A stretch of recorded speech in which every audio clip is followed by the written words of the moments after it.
Hello అండి, నేను doctor Veerabhinav Chinta, consultant medical gastroenterologist and hepatologist at Sentini city hospital Vijayawada. ఈ hepatitis B and hepatitis C infection అనేవి it generally మన blood వల్ల కానీ బాడీ ఫ్లూయిడ్స్ వల్ల కానీ ఇది ట్రాన్స్మిట్ అవుతూ ఉంటుంది. ఈ హెపటైటిస్ అండ్ వర్టికల్ ట్రాన్స్మిషన్ అంటాం, అంటే మదర్ టు చైల్డ్ రావటం వల్ల కానీ, లేకపోతే అన్ప్రొటెక్టెడ్ సెక్స్ చేసుకోవటం వల్ల కానీ, మల్టిపుల్ సెక్షువల్ పార్ట్నర్స్ ఉండటం కానీ, నీడిల్ స్టిక్ ఇంజురీస్ అవ్వటం వల్ల కానీ మనకి ఈ hepatitis B infection or hepatitis C infection వచ్చే ఛాన్సెస్ ఉంటాయి. Hepatitis B and hepatitis C infection అనేది అక్యూట్ కోర్స్ కింద ఉంటుంది. అలాగే దీర్ఘకాలికంగా ఇది మన లివర్ ని డ్యామేజ్ చేసే వైరస్ అన్నమాట. దీన్నే మనము క్రానిక్ లివర్ డిజీజ్ అని కూడా అంటాము.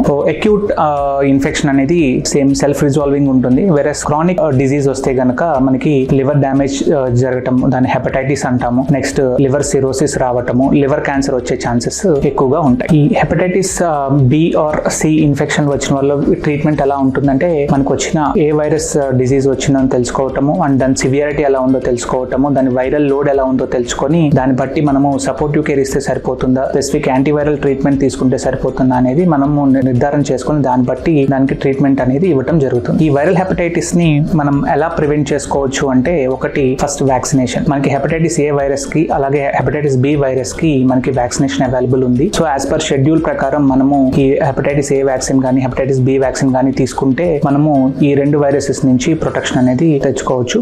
అదే విధంగా మనము ఈ హెపటైటిస్ బి సి రాకుండా ఉండటానికి సేఫ్ సెక్స్ ప్రాక్టీసెస్ చేయటము, మల్టిపుల్ సెక్షువల్ పార్ట్నర్స్ ని అవాయిడ్ చేయటము, అండ్ నీడిల్ స్టిక్ ఇంజురీస్ ని అవాయిడ్ చేయటము, అండ్ మదర్ కి కనుక hepatitis B or C positive ఉంటే వాళ్ళకి యాంటీవైరల్ ట్రీట్మెంట్ ఇవ్వటము, పుట్టిన బిడ్డకి వెంటనే హెపటైటిస్ బి ఇమ్యునోగ్లోబులిన్స్ ఇవ్వటము, హెపటైటిస్ బి వ్యాక్సిన్ ఇవ్వటం వల్ల మనము పిల్లల్లో కూడా ఈ హెపటైటిస్ బి ఇన్ఫెక్షన్ ని నివారించుకోవచ్చు. అలాగే మనం ఎర్లీగా ఈ హెపటైటిస్ ని కనుక నిర్ధారణ చేసుకొని దానికి తగిన ట్రీట్మెంట్ తీసుకోవటం వల్ల మనము మన లివర్ ని చాలా సేఫ్ గా ఉంచుకొని ఎటువంటి ప్రాబ్లం లేకుండా చూసుకోవచ్చు. Thank you.